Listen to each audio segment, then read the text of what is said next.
Olá, sejam todos muito bem-vindos. Eu sou Carla Albuquerque. Tenho o prazer de ter aqui comigo hoje a Melinha Teles. Essa mulher que, antes de mais nada, é defensora dos direitos humanos. Como ela muito bem diz, ela é defensora das mulheres, das crianças, dos homens, dos seres humanos. Mas ela é uma feminista muito importante. Ela vem aí trilhando um belíssimo caminho, né? Uma história muito linda, ajudando com que as pessoas, a nossa sociedade entenda o papel da mulher, né? Porque nós somos seres humanos, nós não somos coisas, né? Infelizmente, ao longo aí de muitos anos, e ainda continuamos sendo objetificadas, né? E o número de violência contra a mulher aumentou barbaramente, infelizmente. O número de feminicídios, o número de agressões, esses números não caem. E eu vou conversar bastante aqui hoje com ela e eu entendo que tem uma questão, inclusive, de educação ali, né? De políticas públicas. A gente precisa dar voz a essas pessoas para que essa voz ela seja ecoada, para que as pessoas entendam o que é a violência e como essa violência ela maltrata, ela é ruim, ela destrói. Ela, inclusive, destrói a nossa sociedade. Seja muito bem-vinda, Melinha. Obrigada, muito obrigada. Estou aqui à disposição. E aí, eu já estava aqui conversando com a Melinha um pouquinho antes, e eu trouxe um tópico que, para mim, é muito chocante, né? Existe uma lei, né, Melinha? A lei da mulher honesta. E muitas pessoas perguntam, mas o que é essa lei, né? Existia a mulher desonesta, né? Porque isso é a lei da mulher honesta. Né? E muitas pessoas não sabem que os seus maridos eles poderiam, inclusive, devolver as suas mulheres, né? Poderiam romper ali aquela escritura marital, né? O processo de casamento, porque a mulher ela não era virgem. Né? Então tudo está muito ligado com a virgindade, com o sexo, com como é que a mulher se portava. Essa lei, felizmente, ela não existe mais. Mas o que acontece? Não adianta só a lei não existir. A gente vem aí de muitos anos, e aí tem toda a questão que a Melinha traz muito bem, da questão do patriarcado, como está enraizado dentro da nossa sociedade, e a dificuldade da gente romper essas barreiras. A Melinha, a palavra é sua, minha querida. Bom, obrigada, obrigada. E eu tenho nesses últimos 40 anos, né, da minha vida, eu tenho me dedicado muito à questão da violência contra as mulheres, porque eu entendo que fazer a defesa dos direitos humanos é defender relações mais igualitárias, mais justas, mais pacíficas, né? Nós podemos gostar ou não gostar de pessoas, mas não temos o direito de tratar mal as pessoas a ponto de ofender fisicamente, inclusive, ofender com palavras e fisicamente. Então, para erradicar essa violência social que existe na sociedade, nós temos que erradicar a violência contra as mulheres, porque as mulheres são mais da metade da população, né? As mulheres, nenhuma sociedade melhora as suas condições de trabalho, de vida, condições culturais, se as mulheres não estiverem à frente desse processo. Porque as mulheres, historicamente, são as que têm tido a responsabilidade muito maior do que os homens frente à infraestrutura de uma casa, à educação, você falou da educação, à saúde, ao tratamento, aos cuidados, são as mulheres que fazem, né? Até por um desenvolvimento de uma sociedade patriarcal que reforçou muito e impôs essa responsabilidade sobre as mulheres. Então, eu entendo que nós temos que enfrentar essa violência de gênero, essa violência contra as mulheres, né, que se dá em todos os lugares, em todas as instituições, né? Mas que talvez o cerne, né, da questão são nas relações domésticas. Quer dizer, se nós convivemos com famílias assim, o tempo todo, nessas famílias, as mulheres são espancadas, são ofendidas, são humilhadas, são oprimidas, são tratadas de uma forma desvalorizadas, né? E isto vai repercutir em toda a sociedade, gente. Essas crianças que estão ali junto àquela família, elas estão aprendendo o quê? Elas estão aprendendo que é o patriarcado que prevalece na sociedade. O homem vale mais que a mulher. A vida do homem vale mais do que a da mulher. Então, nós temos que buscar enfrentar essa relação familiar, essa relação que se dá dentro de casa e de uma forma extremamente desigual, porque ali tem a desigualdade, né? Quando você fala que tinha a figura jurídica, a mulher honesta, essa figura ela foi afastada, eu diria, das leis em 2005. Mas a mentalidade, tanto da sociedade quanto do judiciário, o judiciário é muito mais, ele fundamenta mais, ele é mais formal, ele é mais duro do que a sociedade. E a sociedade também é patriarcal. E aí, então, tem digamos assim, o paradigma é o homem. Não tem importância se ele é honesto ou desonesto, porque honesto seria uma pessoa que cumpre com suas obrigações. Sim. Seja homem, seja mulher, seja trans, seja mulher negra, seja mulher branca, seja mulher amarela. São honestos na origem da língua, é isso. Agora, quando se trata de mulheres, está sendo controlado a sexualidade, a forma como ela exerce a sexualidade, essa que prevalece, essa ideia.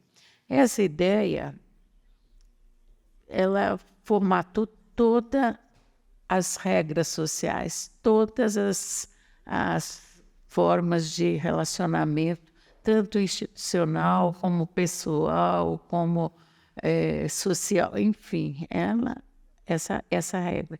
E ela é tão forte que, quer dizer, você quer formatar uma mulher que seja uma mulher que cumpra as suas obrigações, ou seja, uma mulher que seja submissa, que seja silenciada, que seja obediente, independente se está o conforto dela, a condição dela de estar bem, isso aí não interessa. O papel dela, que foi imposto e que foi reforçado pela lei, é no sentido dela se submeter a esse homem. Ela tem que ter um marido, ela tem que ter um pai, ela tem que ter um irmão, ela tem que ter um religioso, ela tem que ter um... Né? Eu fico impressionada porque isso é muito forte, até um certo tempo, né? E quando as mulheres começaram a reagir contra isso, porque eu sou uma mulher velha, eu vejo que as mulheres, nossa, elas cresceram muito, as mulheres romperam com muitas barreiras patriarcais por conta delas, por conta nossa. Nós que fomos à luta, nós que falamos, eu tenho direito, eu quero decidir sobre o meu corpo, fomos nós que fomos à rua falar isso. E o que está acontecendo dentro de casa é uma questão política também. Eu quero que seja tratado no público. Né? Quem foi? Eu ainda me lembro disso ali no Teatro Municipal, aqui em São Paulo, em 1980. Uma mulher branca, bonita, ela foi lá no microfone e falou assim: eu fui espancada pelo meu companheiro. Isso me doeu muito. Porque é o pai dos meus filhos é um homem que eu escolhi para ser meu amor, e fazendo isso comigo.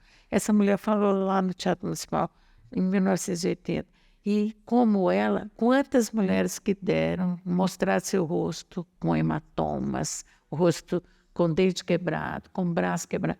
Eu fui espancada por esse homem que eu tinha, que eu amei e que amo. Às vezes as mulheres, né, continuam amando, mas elas foram à luta, elas se apresentaram. Elas se mostraram. Elas se mostraram. Não é à toa que nós temos a Lei Maria da Penha. A Lei Maria da Penha é uma luta enorme, enorme que o Estado, porque esse Estado nosso, com seus poderes aí, legislativo, executivo, judiciário, são todos defensores do patriarcado. Tanto é que eles tiram a Ana Moser do Ministério do Esporte. Eu fiquei indignada quando vi isso. Eu também fiquei. Para pôr não só homem, mas totalmente incompetente em relação ao assunto. Ao esporte. Ao esporte. Nenhum de nós pouco conhece. A gente nem conhece. No esporte, você conhece. Não vamos. A Ana Moser tem, quer dizer, ela se coloca à disposição do governo. Eu faço. Ela acredita no esporte como um meio, um recurso de educação, de mudança social. E assim, como ela, tem muitas mulheres competentes. Não, e tem um dado interessante quando você fala dessa questão que aconteceu há pouco, porque não que essa pessoa, esse homem que vai ocupar o cargo, ele não seja bom, mas ele não é bom para isso, né? Talvez ele seja bom para outras coisas. Não sei, porque ninguém conhece, porque a Ana Moser a gente conhecia. Exatamente. Há muito tempo ela está aí. Ela está há muito tempo. Não. Quantos de nós já não assistimos os jogos com a Ana Moser? Nós torcemos por ela. Torcemos por ela, né? Ela fez parte da nossa seleção, ela é um ícone. E retirar uma pessoa com capacidade, porque independente de ser mulher, ela é capaz. Então, quando o governo se sente ameaçado na sua governabilidade, ele vai, ao invés de empoderar as mulheres, porque aí ele estaria com mais governabilidade, com mais condições de governar o país. Olha o raciocínio. Claro, se as mulheres são maioria, se as mulheres estão se transformando dia a dia, as mulheres estão à frente, gente, as mulheres estão mostrando sua competência, assim, sem nenhuma pesquisa, é só de você olhar. Ali tem mulher, a coisa vai para frente, tá? E tem ali uma mulher competente, tanto é que ela estava ela não era de partido, ela era do esporte. Ela foi pela competência profissional dela, né? Ela foi colocada como ministra. Então, quando as questões, a crise, a gente reconhece que existe uma crise política, mas o preço quem tem que pagar é só as mulheres. Não, é só as mulheres que têm que pagar. Evidentemente, a sociedade tem que entender isso, que a sociedade perdeu. E perde sempre quando você tira uma mulher do poder. E que chegou ao poder, não é porque é esposa do fulano ou amiga do ciclano. Ela é uma competente na sua área, ela foi para a sua área ali, entendeu? E esse patriarcado forte, né? Eu vejo ele tão forte. E isso tem sido rompido, né? Eu vejo assim, a questão da violência, que digamos assim, que é o espaço ou a relação mais trágica, né, desse patriarcado. Ele traz uma relação de morte, gente. Mata as mulheres. Todo dia você vê o feminicídio acontecendo de forma absurda, de formas mais cruéis.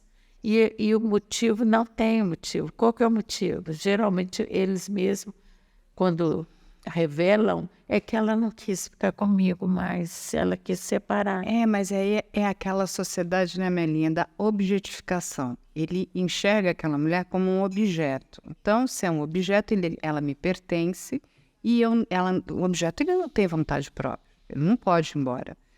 E se eu não gosto mais daquele objeto está me perturbando, eu posso jogar ele fora. Eu posso quebrar, como essa xícara aqui. Né? Eu não gosto dessa caneca, eu vou e quebro. Ela é realmente um objeto. Só que nós estamos tratando de mulheres. Eu vou trazer um dado aqui e você vai gostar. O meu pai, ele vem de uma origem bastante machista, né? Imagina, um homem que nasceu no Mato Grosso do Sul, Campo Grande. Ali só teve irmão homem, então... Mas a minha avó, ela era uma figura muito inteligente, uma mulher muito sábia. E quando meu pai se casa, ele tem 3 filhas mulheres, você imagina.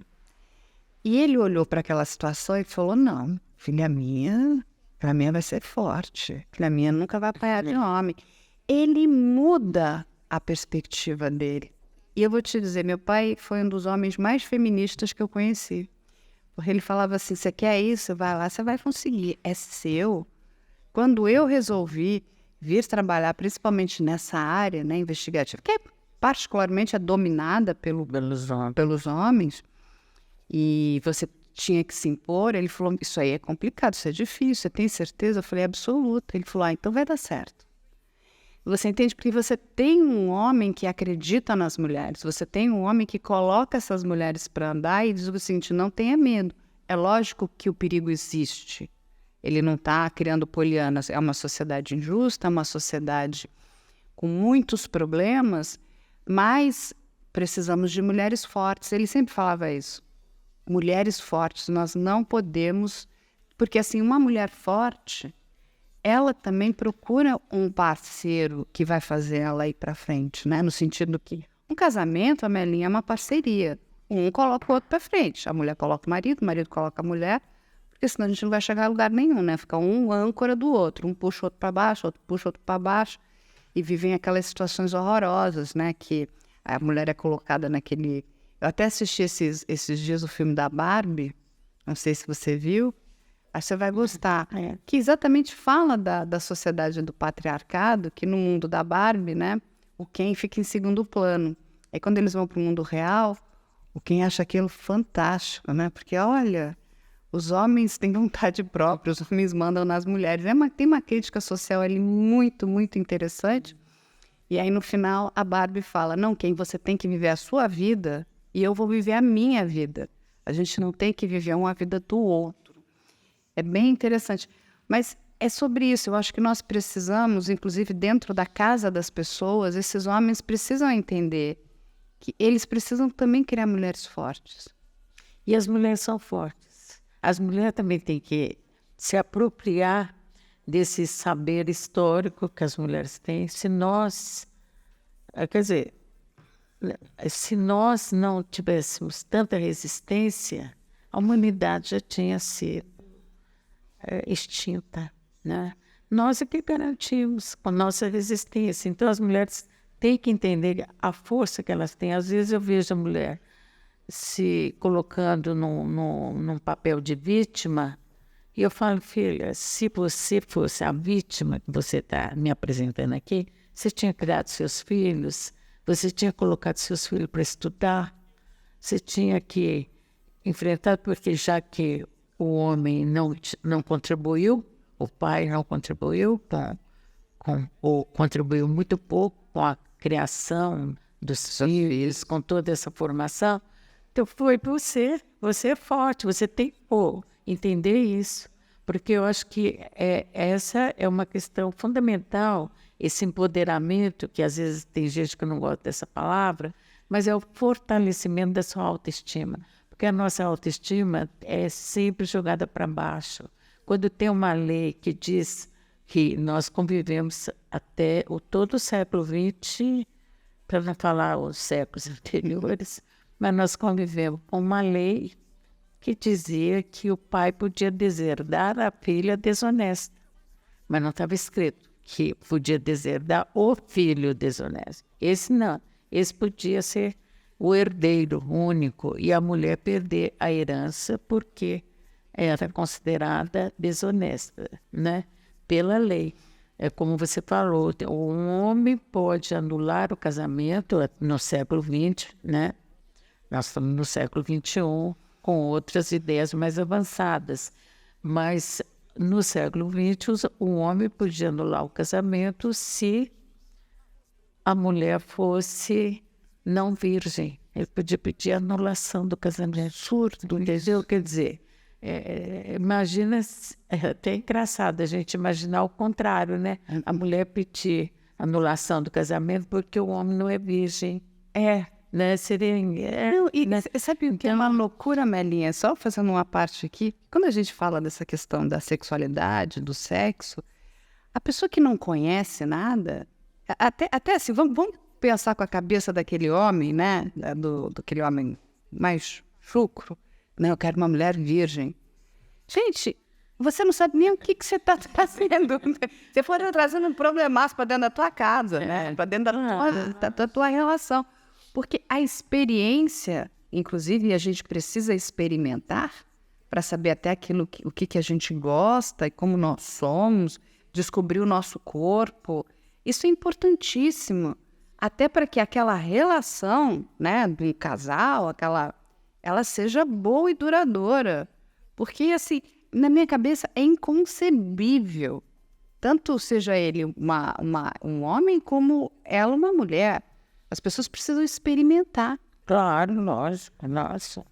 E a questão da sexualidade, ela tem que ter liberdade para você exercer essa sexualidade, tem que ter várias experiências até para você, para a sua formação, né? Para você entender o mundo, né? Exatamente. Você melhora muito a relação com o mundo no pleno exercício da sua sexualidade, né? Você melhora bem. Então, eu vejo o seguinte, se pensar que este ano, nós estamos no 2023, do século XXI, eu fico assim, o Supremo Tribunal Federal proibiu o uso da expressão, né, em legítima defesa da honra quando se trata de um homem, né, na defesa de um homem que matou uma mulher, quer dizer, no caso do feminicídio.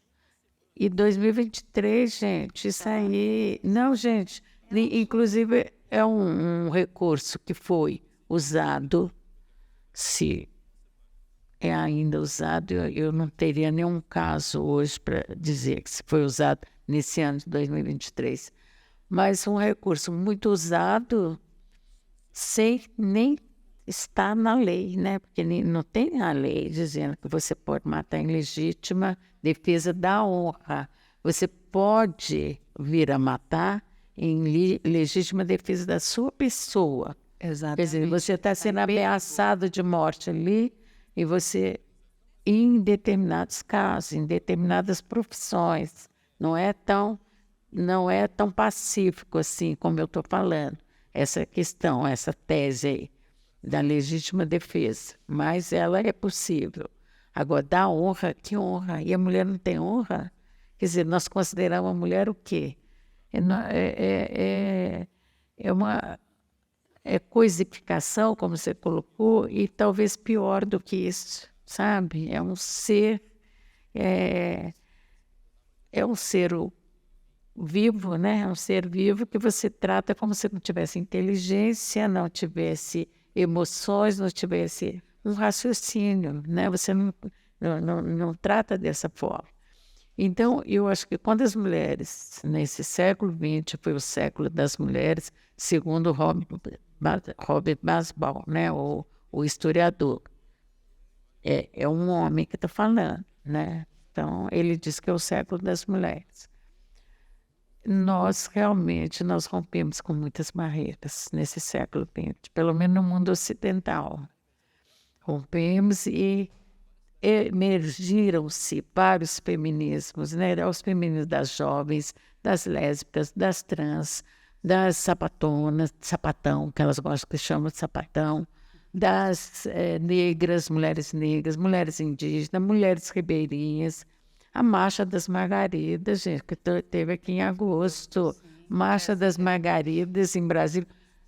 Fala-se em 100 mil mulheres. Olha só, gente. Num tempo de crise, de dificuldade, porque nós estamos vivendo uma crise econômica e uma crise política no Brasil. É que nós mulheres, nós somos guerreiras mesmo, né? E isso que eu acho que é o que incomoda esses machões. Eles ficam incomodados porque nós não vamos arredar a pedra aqui, não. Aqui é nosso lugar, né? Nós vamos continuar firmes nessa luta. E eles vão ter que fazer um esforço, já que a mentalidade patriarcal é tacanha, não percebe não percebe a diversidade do mundo, né, das pessoas, das relações.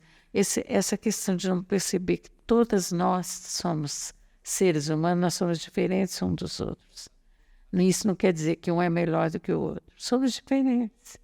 E não saber conviver com isso, esse patriarcado vai ter que mudar muito. Agora, ele tem um suporte forte, que é o Estado, e que é o capital. Ele está com capital. Esse é um problema sério. E a gente fala de respeito, né? Porque tudo isso bate, né? Eu estou aqui ouvindo você falar, já ouvi várias outras mulheres falarem muito sobre isso, e tudo vai na questão do respeito, porque tudo o que acontece é uma grande falta de respeito, porque não existe o respeito. Quando um homem acha que pode violentar uma mulher, quando ele acha que pode bater numa mulher, quando ele acha que pode desqualificar uma mulher porque ela é uma mulher, a gente está falando de respeito. É um respeito que nunca foi... Um homem que fala que é presidente da República e fala que o estupro não estuprou a deputada porque ela é feia. Isso é um absurdo. Não merece ser estuprada. Não, gente, olha só. Isto é grave porque isso repercute. E os machistas que estão aqui entre nós, que estão aqui na base da sociedade, eles acham, se ele falar, ele tem razão, eu também vou fazer a mesma coisa. Você vê o quanto que cresceu de estupro na sociedade.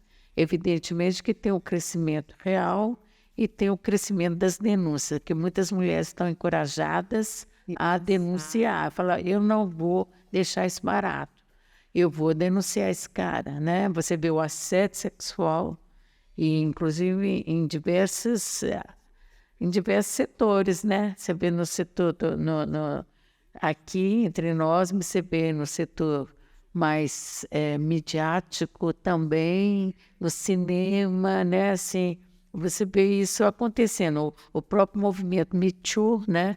Que tem no Brasil também, mas que vem lá dos Estados Unidos, com Harvey Weinstein. Com a questão do assédio sexual no trabalho, porque você está trabalhando e numa esfera que tem muita visibilidade, né? Não, é um espaço ali de muita visibilidade. Então, quer dizer, nós, com certeza, nós começamos a colocar nossas vozes para fora. O nosso grito está no ar. Agora, o Estado tem que responder, a sociedade tem que responder. Por quê?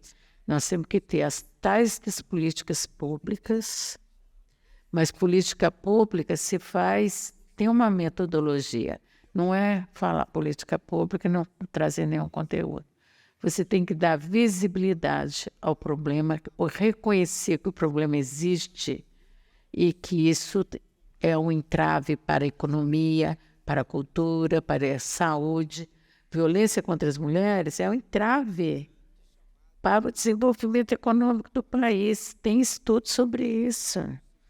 Altera o produto, aquele resultado do produto interno bruto. Altera. A violência consome uma parte desse produto. Ou seja, o Estado tem gasto. Se o Estado precisa economizar, ele precisa reorganizar sua economia, ele tem que erradicar a violência contra as mulheres, porque as mulheres deixam de trabalhar, as crianças deixam de ir para a escola, isso tudo é você está carregando um problema que custa caro para o Estado, para a sociedade, nós pagamos isso, entendeu? Então, tem que ver que há um problema econômico, tem que reconhecer politicamente, no sentido de que as mulheres têm tantos, ou deveriam ter, tantos poderes quanto os homens. A mulher tem o poder de decidir se ela quer viver com esse homem ou não. Sim. Assim como o homem também tem esse direito. Se ele quer viver com ela ou não. Ela não quer. Ele tem esse direito. Agora, isto é o que eu chamo de uma questão política. Agora, tem a questão social, que é os entraves que essa mulher vai encontrar e que a sociedade vai ter que pagar por isso, né? No trabalho, na saúde. Quer dizer, hoje tem estudos aí na USP, na Faculdade de Medicina, tem professores, tem pesquisadoras fazendo estudo do quanto que essa violência doméstica, que é essa crônica, né, que é essa que ela vai acumulando vários fatos violentos, essa violência, ela prejudica, ela traz insônia, ela traz taquicardia, ela traz dores abdominais, ela vai trazer uma série de... Sem falar nas dificuldades da contracepção, porque muitas vezes essa mulher não consegue nem fazer a contracepção, ou ter ou não ter filhos, a saúde reprodutiva, a saúde mental, isso tudo vai cair no serviço que já está, o Sistema Único de Saúde, o SUS já está cheio de dificuldades ali, é mais uma, porque essa mulher muitas vezes ela não vai falar na delegacia, ela não vai falar ela no trabalho, ela vai falar lá na saúde, eu estou com dor, e às vezes ela nem vai explicar por que ela está sentindo essa dor, ou ela mesmo não tem consciência disso. Vai ter que ter uma médica, vai ter que um profissional atender várias vezes para descobrir que o problema dela está muito mais numa relação violenta dentro de casa, até mesmo de dormir. Ela não sabe se volta para casa, se não volta, ela não sabe se procura um emprego ou não procura. Quer dizer, isto, se levar em conta que tem, eles falam, e é um número elevado que subiu, principalmente na pandemia, né, na Covid, porque você conviveu com o agressor o tempo todo, E aumentou a violência contra as mulheres e contra as meninas e contra as crianças. Sim, e você sabe que tem um dado também que foi levantado? Esses agressores de mulheres, na grande maioria das vezes, são promíscuos. E o que a pandemia fez? Te obrigou a ficar dentro da sua casa. Então, você não tinha mais como dar aquela fugidinha, aquela saidinha, porque você colocava a sua vida em risco, inclusive, né? A gente não sabia naquele começo como esse vírus ia se comportar. Então, as mulheres conviviam com seus agressores e ainda aquela agressão estava potencializada. Eu estava conversando outro dia com vários psicólogos dessa área e eles falaram... Carla, isso é muito triste, mas isso é uma realidade. Por isso que o número, inclusive, de feminicídios aumentou muito durante a pandemia. Exatamente, porque o próprio promíscuo não conseguia sair de casa. Então ele descontava toda a sua ira em cima da mulher. Olha o problema. E, de novo, Amelinha, a gente esbarra numa questão de educação. Sabe, Agora, essa política pública, eu estava falando dela, e eu acho o seguinte, a política pública, e nós já temos formulado isso para vários governos, então não é novidade para quem está governando o país, não. Ela tem que reconhecer a violência, tem que dar os vários nomes para essa violência, porque nós temos a violência doméstica familiar, nós temos a violência sexual, patrimonial, às vezes do espaço doméstico, nas relações de trabalho, nós temos estupro até na rua, nós temos o assédio dentro do transporte público, né, tem a lei da importunação sexual, né, tem várias. E isto, sem falar nas crianças, né, que essa lei da alienação parental, isso aí tem que acabar com essa lei, gente, acabar. Essa lei é um absurdo. Essa é punir assim, eternamente as mulheres e as crianças, e usar as crianças. Não podemos permitir isso, não. E temos que ter a escuta, né, Rô? A escuta. É que eu falo assim, todo governo devia ter capacidade de escutar.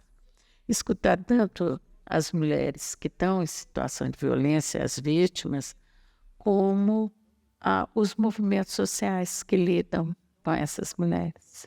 Porque esses movimentos estão lidando todo dia.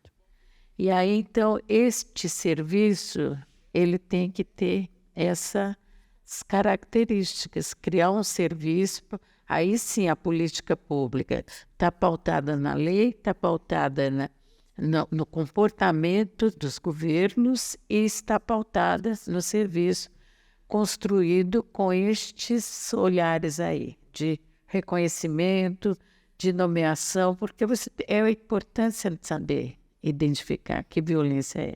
Porque as violências têm várias dinâmicas, não é uma dinâmica só. Uma coisa é violência doméstica, outra coisa é violência no trabalho, entendeu? Tem várias características, né? E essas dinâmicas para você interromper esses ciclos de violência enquanto serviço. Esses serviços devem ser eles devem ter uma abrangência na educação, na saúde, inclusive na saúde mental, na economia, nas empresas. Esse serviço tem que se estender, no sentido de ele ter essa articulação, essa capacidade de articulação. Para isso tem que ter funcionárias dentro do serviço, trabalhadoras dentro do serviço, capacitadas, bem remuneradas, porque do jeito que tá acontecendo, muitas jornalistas vêm me perguntar, mas por que acontece? Tem lei, tem política, tem campanha. A campanha é um fiasco, eu vejo essa campanha, porque parece que naquele dia fala, hoje tem violência, agosto lilás.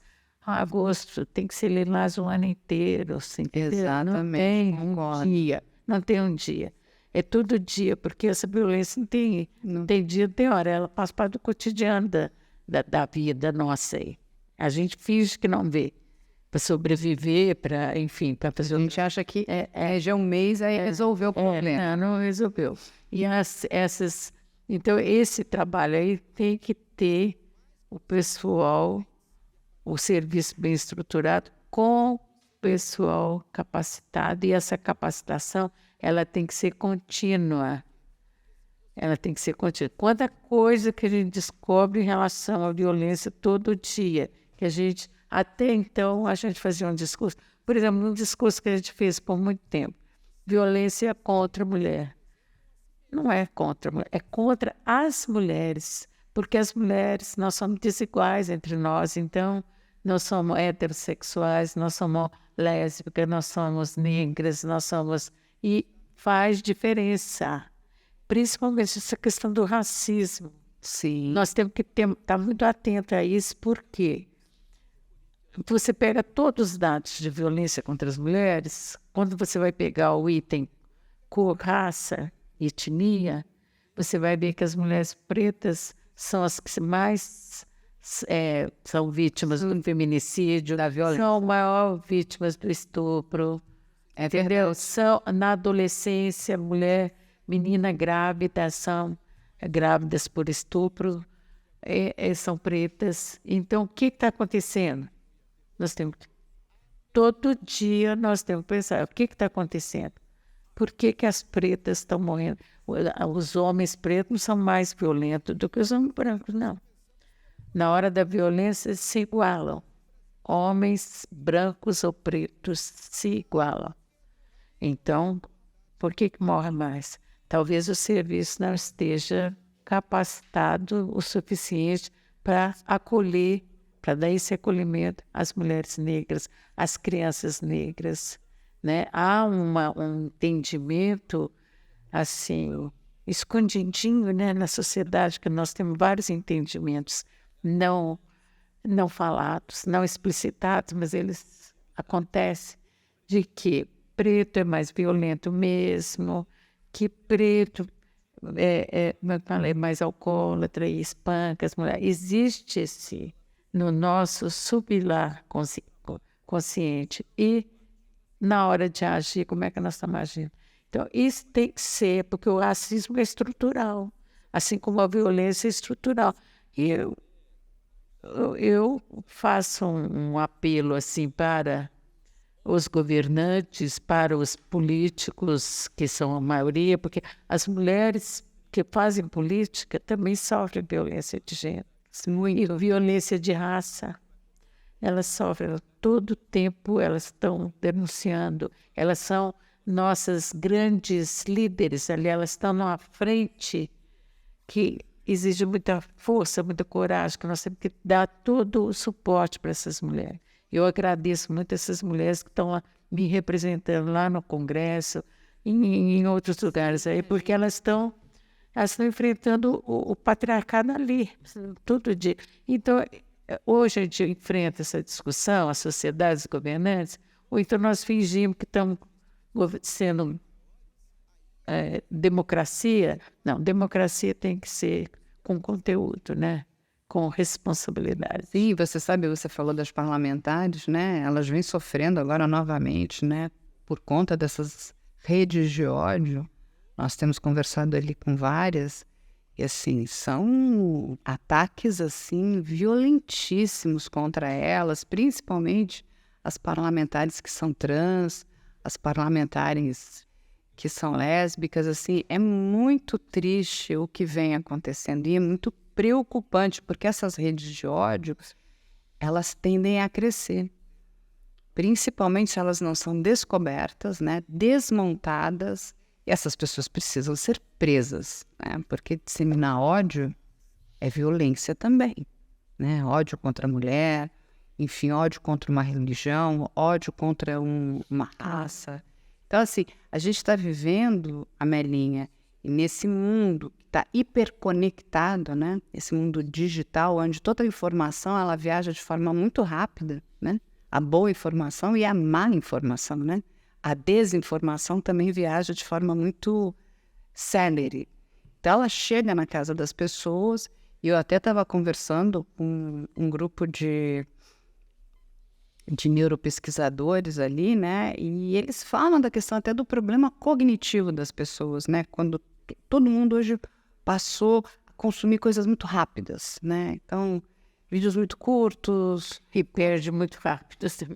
Vai trocando. E conteúdos muito pequenos. Então, elas não se aprofundam, elas não vão procurar de verdade a informação, né? Vamos dizer, ali na sua nascente, o que de fato é verdade. E elas consomem muita desinformação, consomem muita mentira. E, assim, então, assim, são muitos problemas, né? Porque a gente aqui, temos aqui o problema da educação, temos o problema da desinformação. Tempo atrás, né, uma produtora resolveu lançar um documentário para descredibilizar o caso da Maria da Penha, porque eles querem descredibilizar a lei, né? Assim, como se, né, não existisse violência contra a mulher. Assim, a violência só aumenta, ela infelizmente não diminui, né? E muitos perguntam, mas olha, tem a lei, a violência não diminui. Mas a lei não é suficiente, a lei está ali exatamente para punir o infrator ou a infratora. Mas o que é importante é que se nós não educarmos, né, a nossa sociedade, isso vai continuar, porque a gente vive num país muito violento. O Brasil é um país muito desigual e é um país muito grande, né? Quando a gente para pensar, o Brasil é um país de, né, dimensões continentais. A gente não está falando de um país pequenininho, a gente está falando de um país gigante. A pessoa que mora no Sul tem um comportamento, né, e uma questão da própria vida dela completamente diferente da que mora no Nordeste. Então, assim, a gente precisa entender essas regionalidades também. Porque senão a gente vai continuar vivendo, parece que a gente enxuga gelo, né? Enxuga gelo. E não é, de novo, quando a gente fala de combater essa violência, porque a violência ela precisa ser combatida em qualquer nível, em relação a qualquer ser humano, inclusive contra os nossos animais, a nossa flora, né? A violência é ruim, é o que você falou. A violência, ela diminui o nosso PIB, ela destrói o nosso turismo, porque olha o que destrói nossa criatividade, a nossa cidadania. A gente ficou, né? E assim, são questões muito filosóficas, porque quando você para pensar, você pergunta, inclusive até para um agressor, por que tanta violência contra a mulher? E ele diz que ele não é violento, ele não se enxerga violento. E isso é uma loucura. Você sabe que eu estava fazendo ainda continuo fazendo um trabalho em relação até uma plataforma de comunicação que se chama Discord. E nessa plataforma, eu entrevistei vários agressores. E eles são todos muito jovens, né? E o foco, a grande maioria, é agredir meninas, né? Eles fazem os estupros virtuais, enfim, eles expõem fotos íntimas dessas meninas. É muito trágico. E aí, conversando com eles, eles querem ver animais mortos, meninas se automutilando. Eles me disseram, Carla, nós estamos viciados em violência. Então, da mesma maneira que a pessoa se vicia na droga, se vicia no álcool, se vicia em remédios, enfim, pode se viciar no jogo, ela se vicia na violência. E cada vez mais eles querem consumir violência, querem... É porque altera o metabolismo, né, das pessoas. Ela altera fisicamente, psicologicamente, psiquicamente, né? Então, há uma alteração que... Mas essa prática, ela é estimulada, né? A prática da violência é muito estimulada. O que nós temos que trabalhar, e a responsabilidade é da sociedade como um todo, né? É investir no sentido de desconstruir essa prática, né? Quer dizer, nós podemos, eu quero essa caneca, eu posso conversar com você, que eu quero essa caneca, sem ter que te destruir, né? Sem ter que te... Essa política do ódio, essa prática do ódio, né? Ela é fruto dessa misoginia. Como odeia as mulheres, gente. Quer dizer, parece que todos os problemas do mundo, a responsabilidade é das mulheres. Não é. A responsabilidade de todos nós como seres humanos, os problemas do mundo. Fala da violência da prática. Então, nós temos que enfrentar essas práticas no sentido assim, de desconstruir mesmo, né? Eu acho que nós temos que buscar o diálogo, reforçar esse diálogo o tempo todo, junto à sociedade. E eu procuro esse caminho. Eu vou conversar com todo mundo. Vamos conversar sobre isso. Não é possível, você não está suportando essa situação, você evita. Como? Você não evita, você tem formas de evitar. Como? Vamos conversar aqui e ver isso. Então, eu penso o seguinte, que, no caso, o respeito a essa metade da humanidade, que são as mulheres, que até mais da metade, ela tem que se dar de uma forma mais radical, esse respeito. A lei tem que ser para todo mundo. Quando nós falamos de serviço, de políticas públicas para as mulheres, de um modo geral, nós estamos falando das mulheres da classe média para baixo. A mulher da classe alta, ela resolve esse problema, porque ela vai ter psicóloga que vai orientá-la, ela vai ter serviço de advogado, ela vai ter o serviço médico, se for necessário, e vai ter o dinheiro suficiente para se deslocar numa emergência. Agora, a grande maioria das mulheres, essas estatísticas que nós vemos aí, que a gente não vê, estatística é horrível porque você não vê a pessoa, não vê o corpo, não vê a cara. São mulheres, mulheres pobres, mulheres negras, periféricas, entendeu? Então, a política, na aplicação da lei, tem que considerar essa desigualdade social e enfrentar isso. Porque senão nós vamos estar repetindo, aí nós vamos estar enxugando gelo mesmo. Sim. Porque, de uma certa forma, a violência se dá em todas as classes sociais, mas a solução se acha mais rapidamente. Sim, se você tem dinheiro. Eu já atendi mulheres ricas que o pai falou, olha, não está te perseguindo muito, você vai morar um tempo na Inglaterra e paga e manda para lá. Vai morar um tempo, o tempo necessário. Agora, essa pobre que está com os filhos e que não pode nem voltar para casa, quer dizer, tem que ter essas casas abrigo, tem que estar funcionando de forma digna, né? Nós temos que estar funcionando nesses centros que acolhem as mulheres, de atendimento às mulheres, de acolhimento, essas casas, né?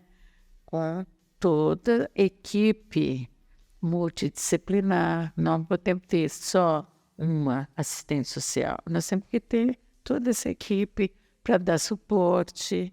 Nós temos que ter, realmente, criar frente de trabalho para essas mulheres, que garantam que elas trabalhem dentro das condições, porque uma mulher pobre, às vezes, tem menos condições de se preparar para um trabalho, digamos, intelectual, um trabalho mais sofisticado, porque ela não teve essa formação.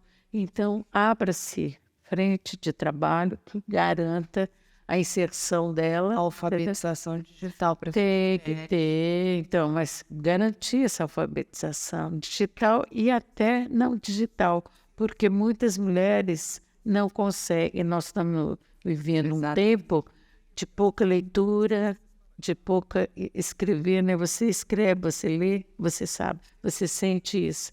Há pouca... Eu me dedico...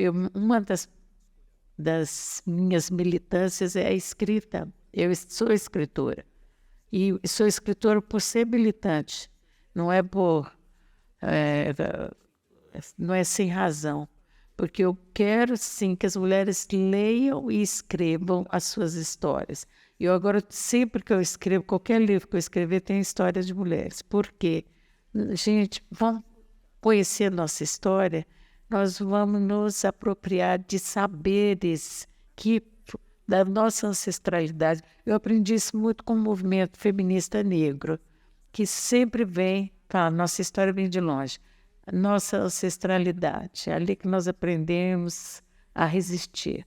Então, vamos trabalhar isso com todas as mulheres. Então, traga a sua história. Quando você traz a sua história, ou a história da sua avó, ou a história de outras mulheres. Eu recentemente escrevi um livro que eu estou lançando esse ano todo, que chama Feminismos, Ações e Histórias de Mulheres.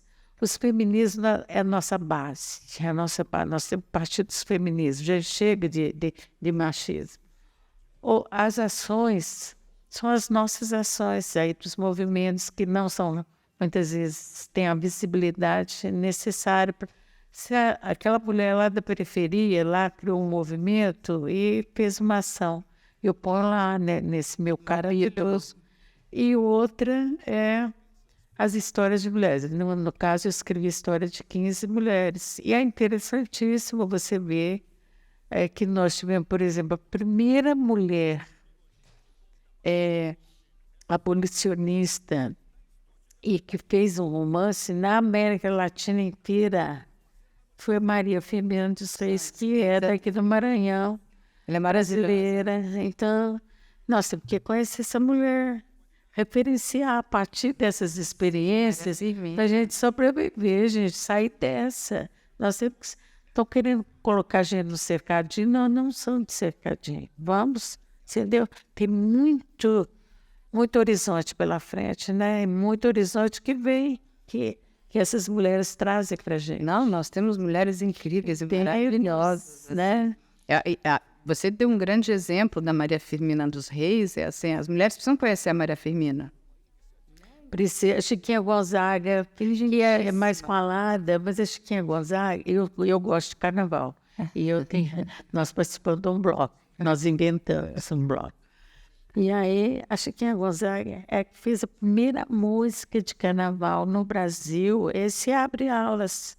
O Abre Alas, esse aí é a Chiquinha Gonzaga que fez.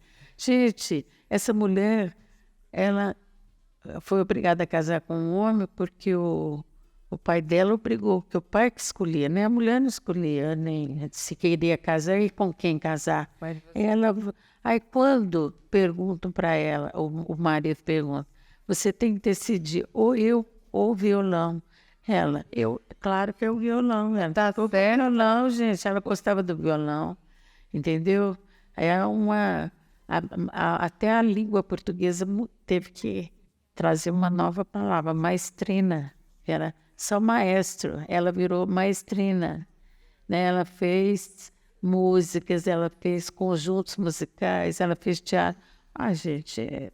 Mas tem várias, assim, tem as violência, exato, tem as contemporâneas, e que viveu a violência em casa, ela viveu a violência, mas ela enfrentou, ela escolheu sua vida e foi embora. Então, mas você tem uma aqui que você vai gostar. A história dela é incrível. É a primeira astrônoma brasileira, que é a Júlia de Mello. Ela é incrível. Eu vou te falar aqui alguns nomes, assim, ó. Tem uma outra que ela é especialista em neuroanatomia, Suzana Herculano Ruzel, brasileira também, gente. Olha aqui, ó. Cientista. Maria Firmina dos Reis, gente. Como não amar Maria Firmina? Ela faz parte das minhas mulheres de amor. Tenho algumas que eu gosto muito. Uma outra que física experimental brasileira, Elisa Frota. Olha aqui na época dela. Olha só. Só essas mulheres. Adoro, né? A Teresa de Calcutá também, com toda a sua bondade, né? Então, assim, Edneia Alves Marques, sabe quem foi? Foi a primeira mulher negra a se formar em engenharia no Brasil. Olha só. Então, nós temos muita história, né? Que linda. Nós temos que pegar essas nossas ancestralidades aí, fazer, né, para a gente sair desse momento, um momento da história difícil, porque nós nos reconhecemos como gente, como seres humanos, e eles não querem reconhecer a gente. Agora, deixa eu te fazer uma pergunta. Você gosta de ser mulher? Eu gosto, eu tenho orgulho. Olha, se eu não fosse mulher, acho que eu passei por muitas na vida. Se eu não fosse mulher, não sei se eu estaria aqui, não. Eu também adoro ser mulher. Eu gosto dos homens, mas eu não gostaria de ser homem. Eu gosto de ser mulher, eu acho que a gente... E assim, eu entendo hoje, inclusive, a minha posição, né? Ajudando outras mulheres também, isso é muito importante, né? Encorajando, né? Dando voz, né? Principalmente para essas mulheres que foram caladas, assim, eu acho que é muito importante a gente dar voz a elas, né? Tem muitas que não falam mais, né? Elas foram tiradas, né? Do nosso planeta, da vida que elas tinham com as suas famílias. E a gente tem, né, acho que... A gente carrega essas mulheres com a gente, né? A gente carrega, porque elas nos dão força. E é muito triste quando a gente descobre, né, o que foi feito com essas mulheres, né? Então, assim, nós precisamos, de verdade, mudar. Eu acho que é lógico, é um trabalho, Amelinha, que, assim, o governo tem um papel muito importante, mas tem o nosso trabalho aqui de formiguinha, né? Que a gente vai... Que a gente vai aqui... E eu acho que é importante que o nosso trabalho, diferentemente do que algumas pessoas apontam, né? E principalmente essas redes de ódio, o nosso trabalho não tem ódio. O nosso trabalho, muito pelo contrário, ele mostra... Exatamente, pela empatia. Quando você fala de mulheres negras, você não precisa ser negra para não entender a dor daquela mulher, o quanto ela sofre, né? Então, assim, a gente precisa também aprender a se colocar no lugar do outro, né? Independente da sua classe social, não é porque você tem mais privilégios que você não vai olhar com solidariedade para aquela mulher que não tem, né, esses privilégios. E a gente precisa parar e prestar atenção na questão da reparação, porque É o que você muito bem falou, são mulheres que têm pouca escolaridade, são analfabetas digitais. Então, assim, é como se elas estivessem sendo excluídas né? Elas vivem, mas são excluídas. Elas não sabem nem como pedir ajuda, elas não sabem nem como se inserir, né? Sofrem violência patrimonial, porque isso é uma outra coisa que a gente precisa deixar sempre muito claro para as mulheres. As mulheres precisam trabalhar, sempre. Essa coisa da dependência é o maior erro que uma mulher pode cometer. Porque enquanto está tudo no amor, né? Tá tudo bem. Não, é o direito que a mulher tem. Porque Ela tem capacidade elaborativa como qualquer ser humano. aquela coisa, né, da E as manipulação. mulheres estão trabalhando e procurando. Gente, o que as mulheres inventam de trabalho? Não, mas são fantásticos. Porque Olha o microcrédito. é mulher que faz bolo, é mulher que faz café, vende ali na porta. Índia. E ele dizia, né, que assim, eu não tenho o menor problema de fornecer crédito para essas mulheres, porque inclusive elas são boas pagadoras, elas vão devolver o dinheiro e elas vão multiplicar isso dentro da comunidade, elas vão melhorar a sua comunidade. Isso tem um estudo maravilhoso, um estudo que foi... Bom, ele foi Nobel. Bolsa Família aqui no Brasil, né? Se o Bolsa Família fosse voltado para os homens, não teria garantido a sobrevida aí de muitas mulheres e famílias. Mas a mulher é que controla, porque aí ela vai priorizar o quê? O alimento, né? A sustentação daquela família, o básico, né? E A moradia, a comida, aquilo que ela vai ficar, que o filho vai vestir. Porque exatamente, a mulher, ela pensa, né? Como a gente tem o dom, né? De trazer um outro ser ao mundo, né? Então, a gente... principalmente, assim, que cada mulher, ela é livre para decidir se ela quer ser mãe ou não, mas a questão da maternidade nos coloca ainda muito mais responsabilidades, né? Porque você, né, aquela coisa... Você colocou um ser em mundo, né? E é muito desrespeitada a maternidade, né? Eu vejo com desrespeito uma culpabilização das mulheres. É como se fosse uma responsabilidade. É como se as mulheres fizessem os filhos sozinhas. Todo homem participa na gestação. Mas aí, a família brasileira, Amelinha, ela é composta pela vó, a mãe e os filhos. Essa é a realidade, porque, infelizmente, os companheiros... Outro dia foi o Dia dos Pais, falando de 5 milhões de crianças não têm o nome dos pais. É muito na sua certidão de nascimento. Só tem o nome da mãe. São os filhos da mãe, mas não são filhos do pai. É um absurdo isso. Nós temos que chamar a atenção disso na sociedade. Tem que... A responsabilidade por um novo ser é uma responsabilidade da mulher e do homem. É verdade. Não só da mulher. Não, mas recai sobre as famílias. A maternidade tem sido... o que a gente fala, uma maternidade compulsória, né? Porque você é obrigada a ser mãe, quer dizer, você não tem o direito de decidir sobre o seu corpo, porque as mulheres deviam ter o direito de decidir, num caso de uma gravidez indesejada, elas tivessem o direito de fazer o aborto. Sim. Gente, que absurdo! Nós queremos que só nasçam as crianças desejadas, amadas, gente. Para quê? Você entendeu? Pensa um pouquinho. Todo mundo viver é perigoso, como dizia o Guimarães Rosa, né? Mas vamos viver da melhor forma possível, da forma mais confortável, da forma mais prazerosa que é possível a gente construir esse prazer de viver. E aí eu acho que a gente tem que ter o direito de escolha. As mulheres não têm o direito de escolha. Não. Quando alguém legisla sobre o corpo da mulher, para mim isso é uma outra excrescência. E é o homem, geralmente são os homens. Que ele vai dizer se você vai ter ou não vai ter filhos. Se você vai ter aquela discussão das crianças, gente, anencefálicas, né? Que discussão, gente, não tem criança anencefálica. O feto anencefálico, ele é impossível de sobreviver. Exatamente. Ele não sobreviverá. Sacrificar o corpo daquela mulher, a mente daquela mulher, a vida daquela mulher, né, que vai depois, vai perder, uma hora ela vai perder essa criança. Não, ela nasce e ela é nasce morta. 48 horas de sobrevida. Então, quer dizer, e aí ficar vários homens discutindo se é o caso, se não é o caso. Não, Não tem. Amelinha, isso tudo é um absurdo. Mas a gente está juntas, não é? Porque nós vamos de pouquinho em pouquinho. Eu acho que com educação, com respeito, eu concordo com você. Eu também converso com todas as pessoas, mesmo aquelas que têm ideias diferentes das minhas.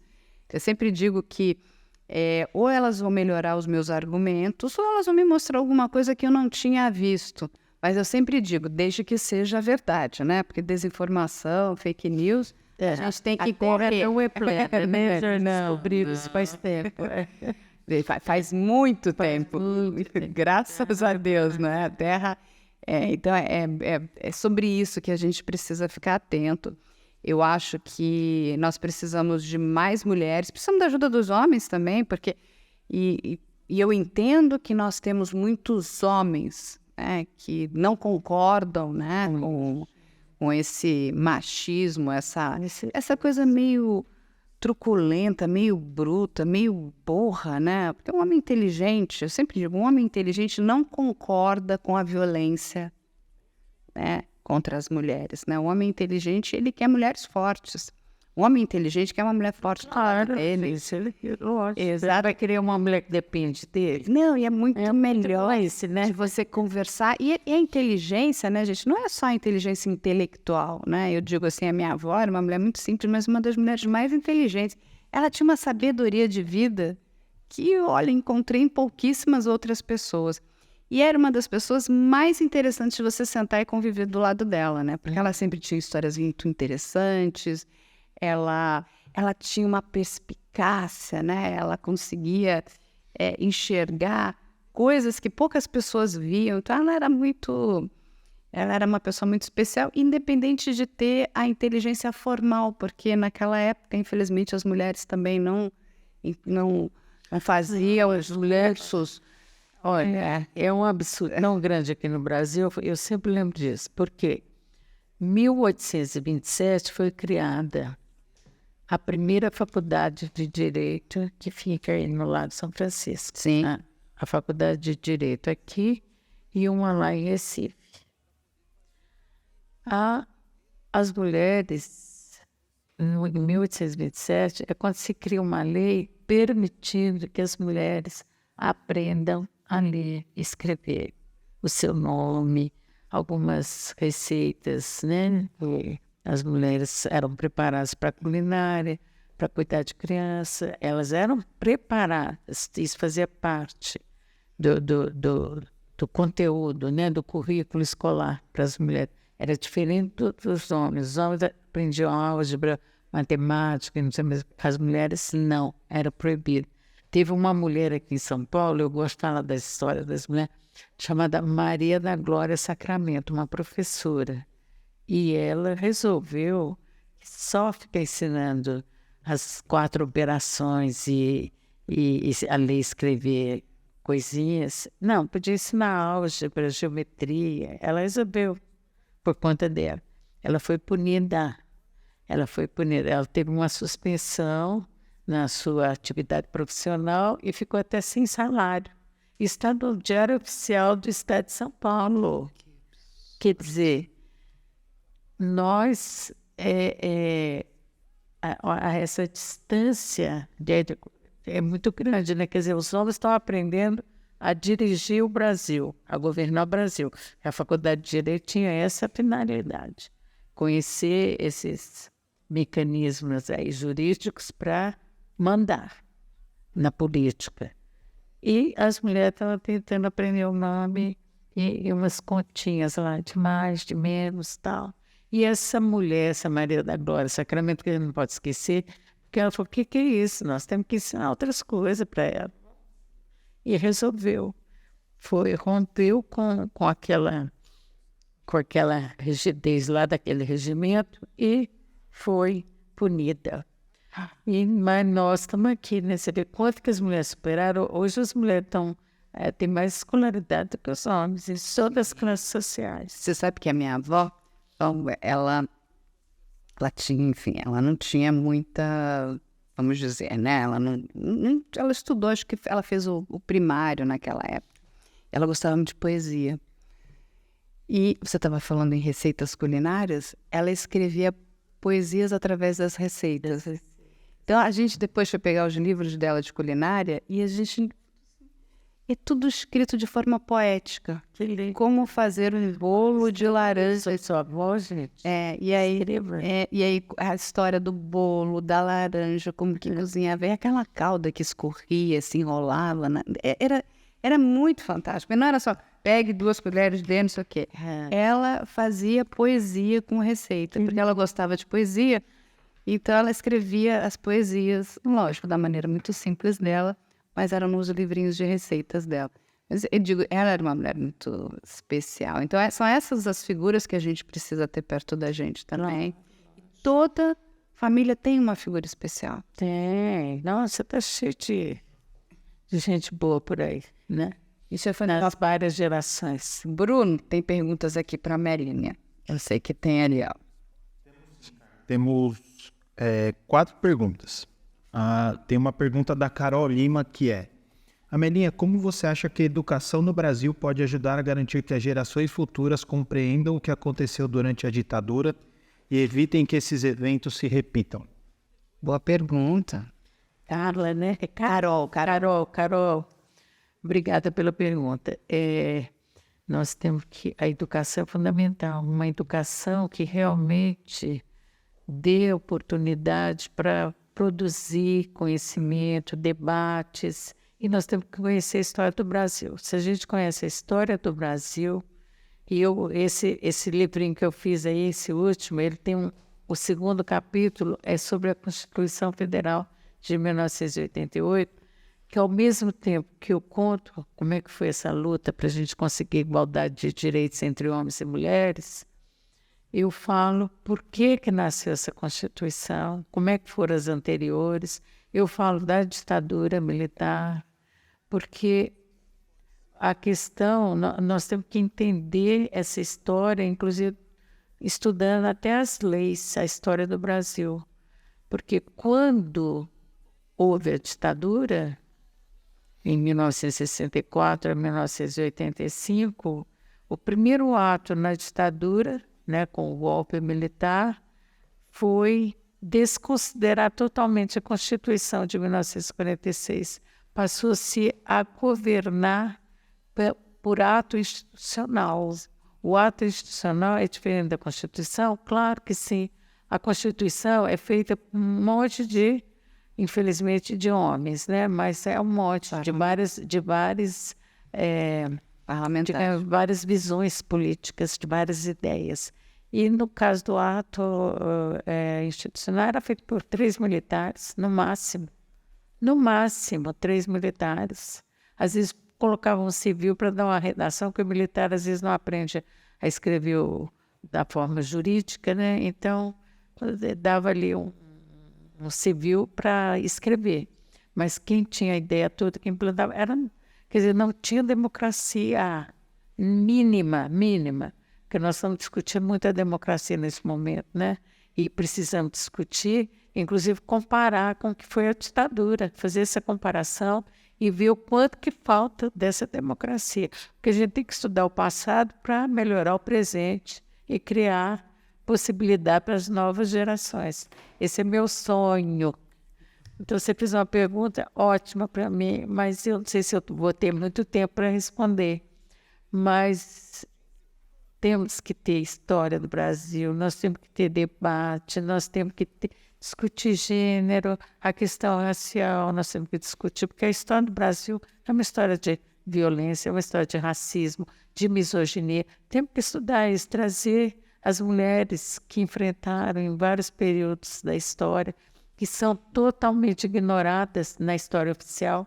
Nós temos que trazer novos conteúdos, né? E para isso nós temos que ter uma escola com bastante suporte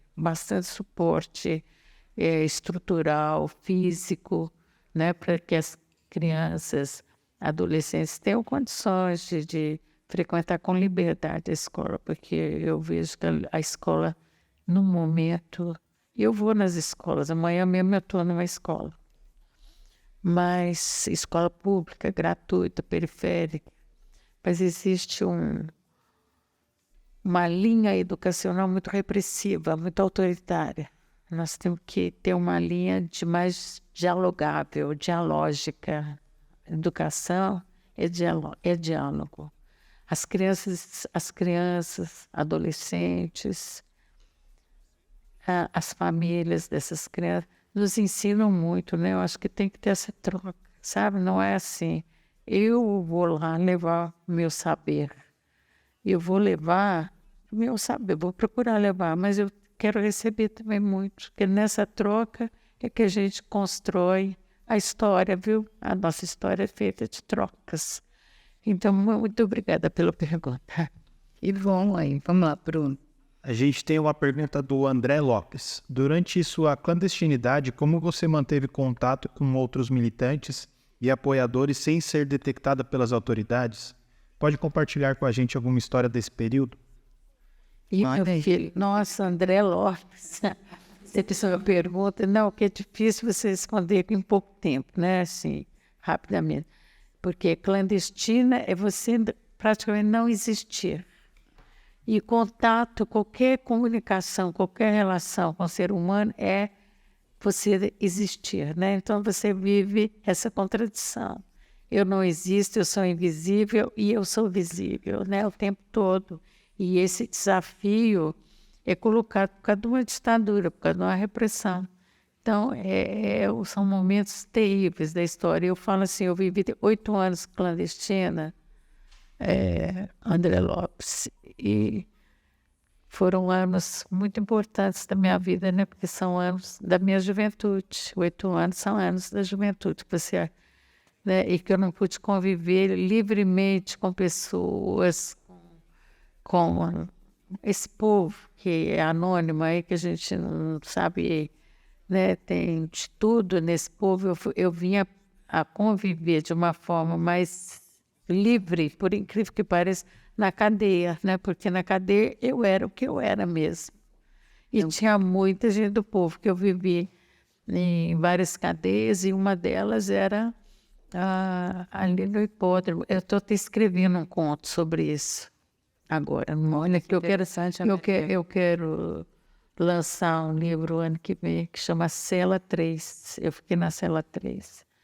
E ali eu convivi com muita gente do povo, né? Tinha mulher ali que pegou um pacote de cigarro no supermercado e ficou presa por isso. Pelo menos é a história que ela me contava. Teve outra que matou o marido ali no pátio do colégio. Tinha várias pessoas. E eu aprendi muito com essas pessoas, né? A gente aprende em todo momento na vida, nós temos condições de aprender e de se comunicar. É muito interessante isso. E na clandestinidade eu convivi com muitos companheiros. Olha, que eu fui de um partido clandestino que tinha muitos homens e muito poucas mulheres. Eu não convivia com as mulheres. Acho que é por isso que, quando eu saí da cadeia, eu falei, eu vou só trabalhar com mulher agora, só mulher, porque eram os homens, né? Eu era da imprensa clandestina, você tem uma ideia. Imprensa clandestina. Naquela época, não foi fácil. E aí era ligada diretamente, o que chama hoje de direção nacional do partido, antigamente chamava Comitê Central. Então, eu era a mulher que fazia contato com os homens do Comitê Central, com os homens que iam receber, porque a gente tinha que fazer o jornal e distribuir. Então, eu fiz esses contatos, sim. Sabe como é que eu fazia, André Lopes? Teve um dia, eu dirigia, e aí eu pus eu tinha que entregar os pacotes com jornal. Eu escrevia um jornal que escrevia num jornal que chamava A Classe Operária. E aí eu pus todos os pacotinhos dentro de uma sacola. Depois eu coloquei chuchu, goiaba, laranja, tudo em cima da sacola. E fui para um ponto, lá chamava ponto, né? Quando você encontra com um companheiro para entregar os pacotes. E eu fui nesse ponto e no meio teve uma blitz, porque a polícia fazia muita blitz. Naquele tempo era demais, né? Nossa, eles cercavam, você tinha que tomar um cuidado terrível. E aí eles fizeram, olha, quando eles fizeram essa blitz, meu coração acho que até parou. Eu parei de respirar, entreguei para eles documentos todos falsos, evidentemente.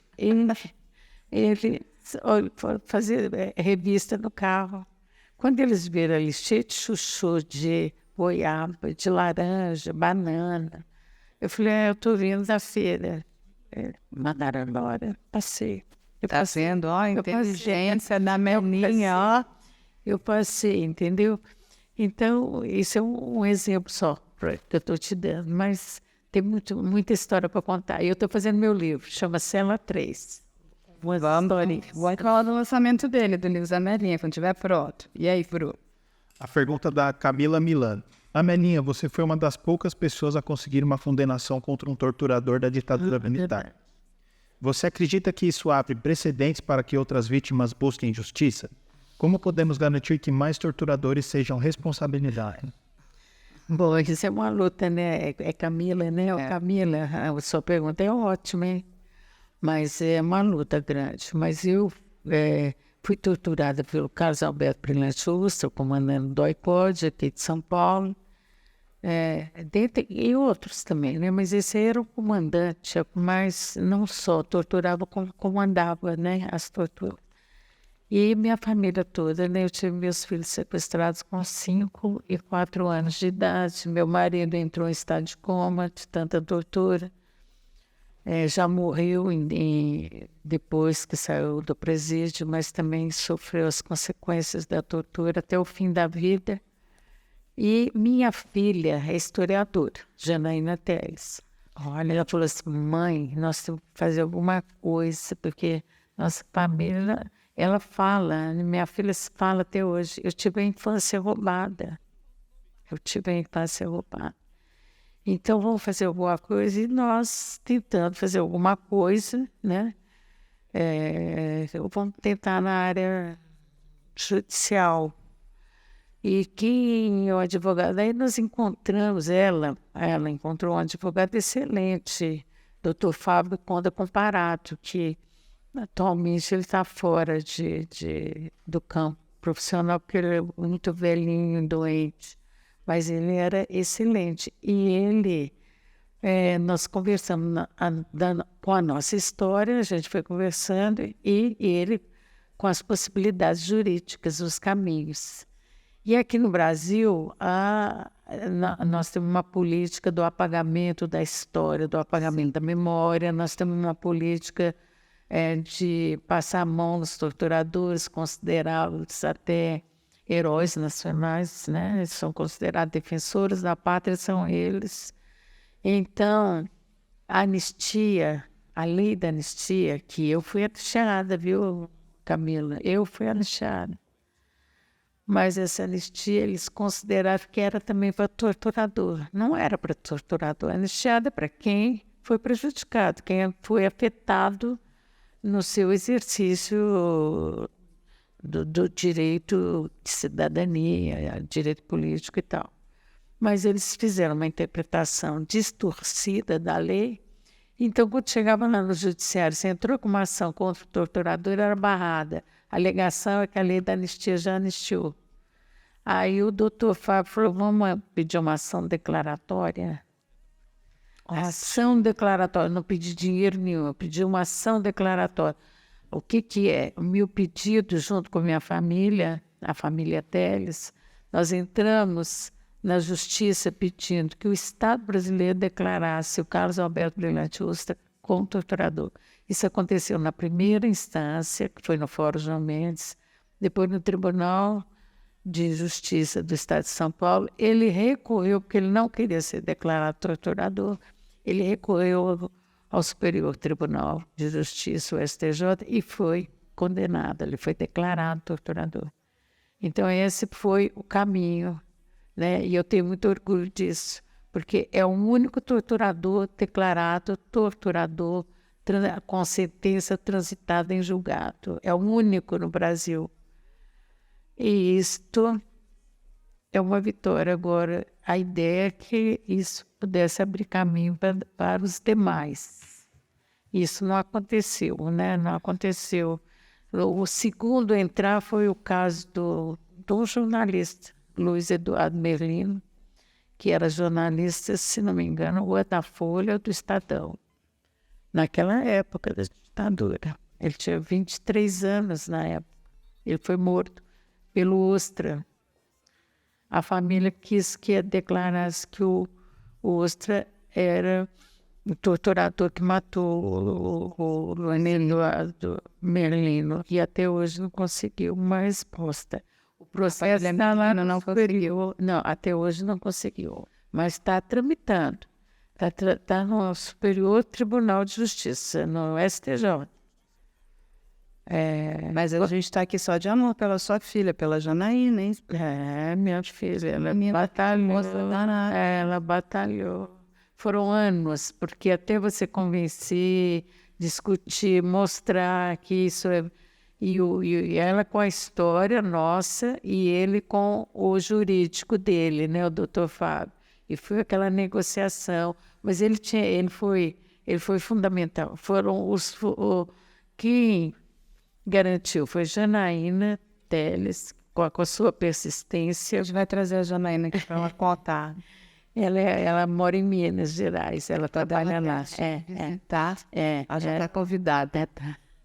Ela trabalha lá em Minas, mas ela conseguiu isso e o doutor Fábio também, né? Que o doutor Fábio era um cara, gente, famoso aqui em São Paulo. Ele entrava no judiciário, todo mundo referenciava ele porque sabia que ele era importante.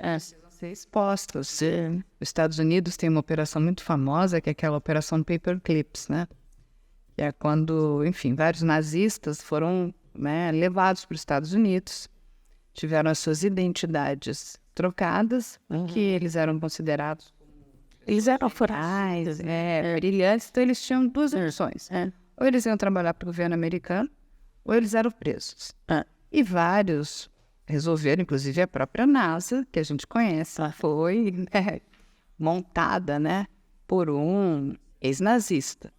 Então, e aí durante muito tempo, né, você tinha ali toda uma comissão para querer saber quem eram esses nazistas que tiveram as suas identidades trocadas, tiveram outros nomes, enfim, apagaram-se os crimes, né, que são crimes gravíssimos, e eles precisavam responder por esses crimes, né? Vários deles foram expostos depois, e a famosa Operação Paperclip nos Estados Unidos. Você precisa da nossa aqui. Você sabe, você está contando isso na cela 3, eu não fiz esse conto, não. Mas eu estou até pensando em escrever esse conto. A carcereira nazista ficou uns dias comigo, lá na cela 3. E ela falava em alemão comigo. Eu não sabia alemão. Mas ela só falava em alemão. E eu falava com ela, em alemão não vou responder para você. E então eu descobri que ela era carcereira nazista, porque um dia ela resolveu falar em português, que ela sabia, mais espanhol, ela falava espanhol. Ela era uma carcereira, trabalhou com nazista contra os comunistas, e eu ajudava muito ela, porque ela era bem mais velha que eu, né, tinha muitas deficiências físicas. E ela falava assim, agora estou sendo ajudada por uma comunista. Ela falava isso comigo.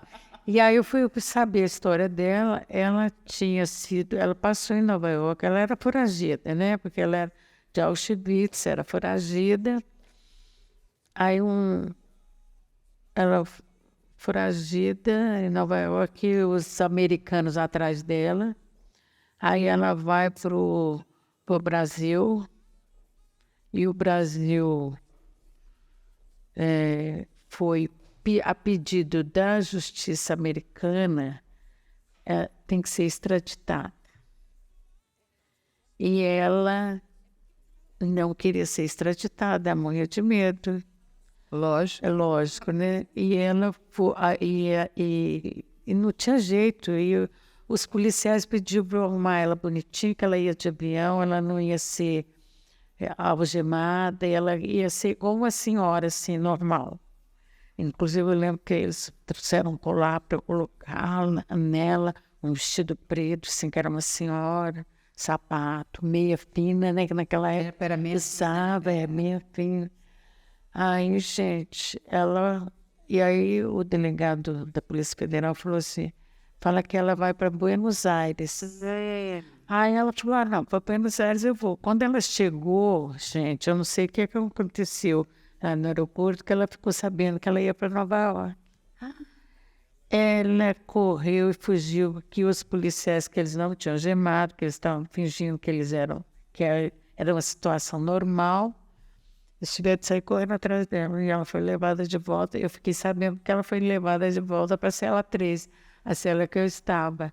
E ela ria até não poder mais, só que depois ela foi levada. Né? Vai levar. Depois foi. Mas ela teve esse episódio aí. Mas então, é interessante também essa coisa que aconteceu também nos Estados Unidos, né? Porque assim, quando a gente para pensar a corrida na Lua, foi através de um nazista, que foi o Von Braun, que está nessa operação Paperclips, né?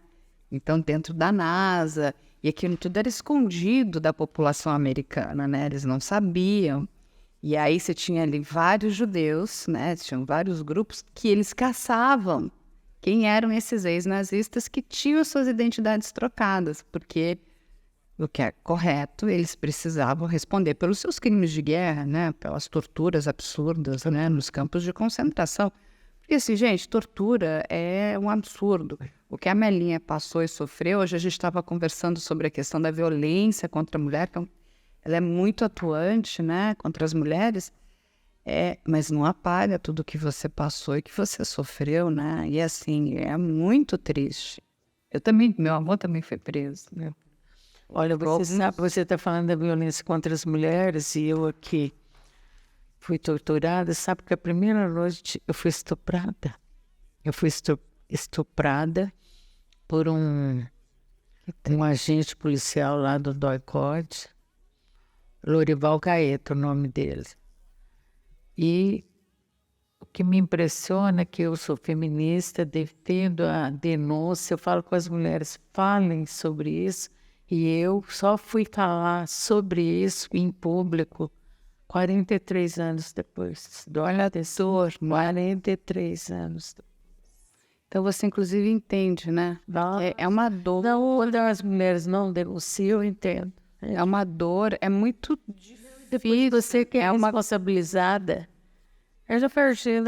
Não, e você vai na justiça militar.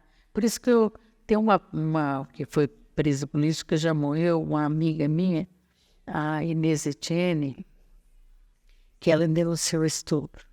Logo que ela saiu da cadeia, ela denunciou em 1979, ela foi presa em 1971, foi estuprada. E o nome que era conhecido, o policial lá, era Camarão. Então ela fala, foi estuprada pelo Camarão. Isso é um depoimento que ela dá na OAB do Rio de Janeiro e que está aí na internet, se você acha. Aí, quando tem a Comissão Nacional da Verdade, tem um torturador que vai depor e ele é morto logo em seguida. E o Ministério Público Federal vai na casa dele buscar o que ele tem dentro de casa para ver se acha a documentação. Acha uma foto dele com um outro cara. Aí mostra para Inês, o outro cara era o Camarão, que o nome dele era um paraquedista do Exército, o nome era Antônio, ele é vivo, Antônio Vanier Pinheiro de Lima. e ele está sendo processado. Está sendo processado. E teve, na primeira instância, foi negado a procedência da ação. O Ministério Público Federal entrou com recurso para a segunda instância, e na segunda instância a doutora Simone Schreiber, uma desembargadora, que foi a relatora do voto e que prevaleceu, ganhou. Ele é acusado de crime de lesa humanidade, porque o estupro, nas condições em que Inês Etienne foi estuprada, dentro de uma dependência controlada pelo CIE, o Centro de Informação do Exército, é crime de lesa humanidade. Que triste. Ela é a Marinha. Nessa segunda instância, ele foi condenado.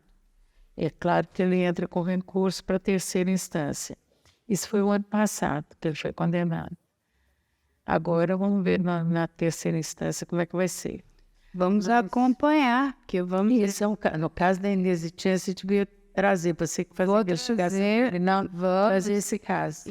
E a gente, ele precisa, né? Esse homem precisa ser condenado, porque é claro. Ele já está no caminho da condenação. Já está, porque se o primeiro recusou, a segunda instância aceitou e condenou. Porque, inclusive, a condenação também é uma forma de educação, sabe? Quando as pessoas olha o que vai acontecer com você. Isso não se faz. É para mostrar para a sociedade que isso não se faz. Estuprar uma mulher que está encarcerada é perverso. E ele estudiou mais de uma vez. Ela conta isso. Tem um documento dela na internet, que é o depoimento dela na OAB. Ele é bem objetivo, que essa minha amiga Inês Etienne, que eu sempre devo lembrar dela, mulher inteligentíssima, nossa, corajosa e muito decidida, muito determinada. Sabe aquela mulher? É isso que tem que ser feito. Então, ela foi em frente. E aí, Bruno, tem mais perguntas? Tem a última pergunta da Fernanda Gonçalves. À luz de sua experiência histórica, que mensagem você gostaria de transmitir às gerações mais jovens que estão interessadas em se envolver na militância política e na defesa dos direitos humanos? Olha, que venham, que se junte a nós, né? Essa juventude se junte a nós, vamos à luta, sim, vamos. Nós temos muito o que fazer, muito o que fazer. Quando a gente fala de direitos humanos, na verdade, são todos os direitos das pessoas. Por serem humanas, nós temos direitos, né? E essa militância política em torno dos direitos humanos, ela se dá hoje aqui no Brasil muito na cobrança do Estado brasileiro, porque sabe que o principal violador dos direitos humanos é o Estado. Sim. É o Estado. Então, nós temos muita coisa a ser feita. Eu espero muito, muito, muito que vocês venham para essa luta e venham com a cara, com a coragem, com vontade de aprender, porque nós temos que aprender muito. Qual o caminho que a gente segue aqui? Todo dia a gente tem que refletir sobre isso, pensar que não é fácil, né? Mas eu acho que é fundamental, recuperar o construir. Eu acho que é melhor construir a dignidade do nosso povo, da nossa sociedade. Nós somos pessoas dignas que temos que viver dignamente. Essa é a minha proposta. E que venham. A gente precisa muito, né? Nós precisamos mudar essa história.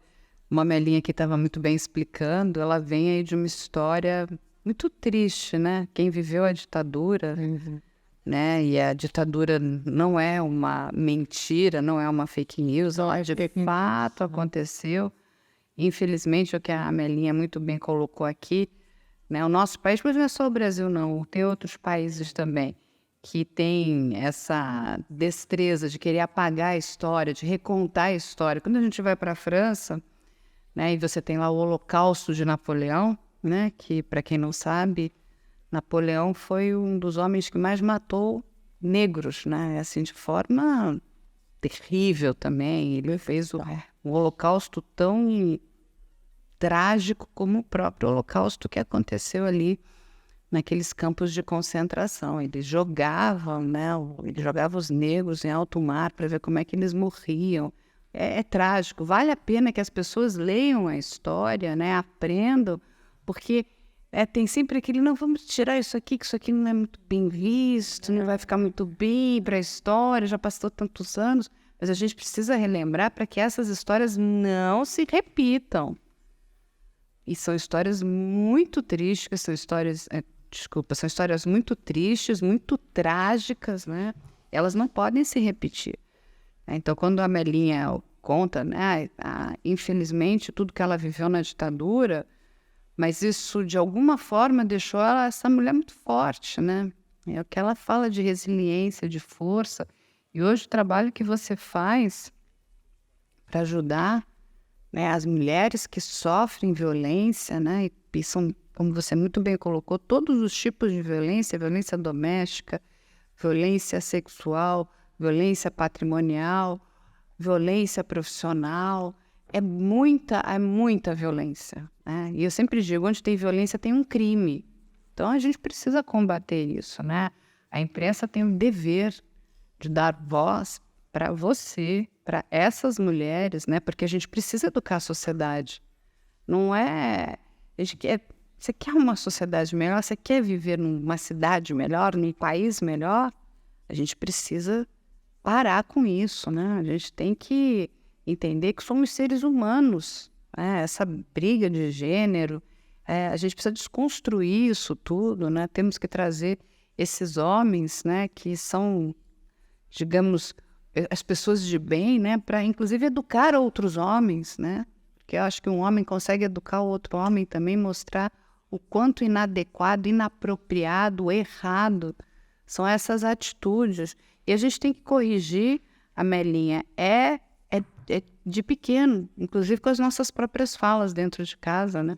Eu sempre repito aqui, eu tenho uma prima que ela me diz o seguinte, ela chegou para minha tia e falou assim, mãe, que história é essa? Ela tem um irmão. Ela fala assim, Cláudia, você vai lá arrumar seu quarto que eu vou arrumar o quarto do seu irmão. Não. Se você vai arrumar o quarto dele, arruma o meu também. Ou eu arrumo o meu e ele arruma o dele. Então são coisas tão pequenas que a gente não se dá conta. E que só que você vai, é aquela programação neurolinguística, não. Então ele não tem que arrumar o quarto, ele não tem que ajudar na casa, ele não tem... Não, todos nós temos que ajudar na casa, a fazer as compras, a cuidar dos filhos, a fazer a comida, a cuidar das finanças. Isso é uma parte da vida, né? É uma cotidiano da vida. Isso, exatamente. Até porque o homem que resolve, né, pegar, vamos dizer, né, esse peso para ele não tem um bumerangue que volta na cara dele, né? Porque se algo acontece com ele, aquela família toda fica, só ele é o provedor? Hoje não, a gente tem que... Não, essa figura já acabou. É muito cafona, né, Melinha?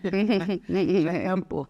Não, você falando da educação popular, aliás, da educação, eu falo da educação popular em direitos, que é meu foco também. Eu tenho vários focos, né? E esse aqui eu sou da coordenação do projeto Promotoras Legais Populares, que vai educar mulheres a partir dos direitos, das leis, né? Vai fazer educar no sentido de que ela seja não só tenha condições para resolver a sua situação, mas colaborar com outras, exigir políticas públicas decentes, né? Porque não basta falar políticas públicas, com todas essas condições necessárias, né, para que a mulher tenha o acolhimento. E esse é um projeto que eu faço, e um outro que eu estou ainda, mas que eu trago muito isso, porque todo esse trabalho doméstico, todo esse trabalho dentro de casa ou fora de casa, mas que é para servir aquela família, aquelas pessoas que vivem naquela casa, são, de um modo geral, feitos por mulheres, né? A grande participação das mulheres. E aí, então, eu estou num projeto que é as lavadeiras do Saracura. Como é que viviam essas mulheres, as lavadeiras? Como? Porque o Saracura é um rio aqui do Bexiga, que está enterrado. Mas foi o primeiro quilombo, assim, mais central aqui na cidade de São Paulo, né? O quilombo de Saracura. Ali viviam famílias de pessoas negras, ou ex-escravizadas, ou, enfim, alforriadas, viviam por ali. Ali que o Bexiga começa dessa aglomeração aí de pessoas. E tinha as lavadeiras, certamente. Porque no Rio, quem lava?